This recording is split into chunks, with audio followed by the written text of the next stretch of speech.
Naging makabuluhan ang isinagawang working visit ni Pangulong Ferdinand R. Marcos Jr. para dumalo sa ASEAN-Russia Commemorative Summit.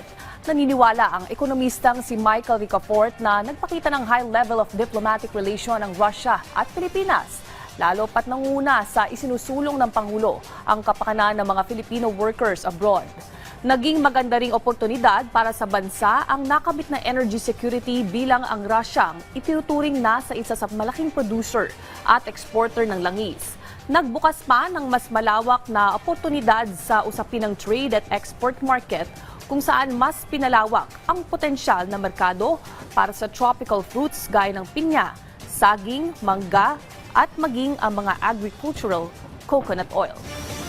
Kung sa opportunities, yung mga investments na maaring pumunta dito, yung mga tulong na pwede ibigay sa atin, mga cooperation, whether when it comes to technology, defense, at syempre yung negosyo, no? Yes. Yung trade natin sa isa't isa, no? Lalo pa, kasi mag-uugnayan yung high level yan, yung mga negosyante dito, ng mga dito sa Pilipinas at mga negosyante with Russia, lalo pa magkakaroon ng mapapalawig yan.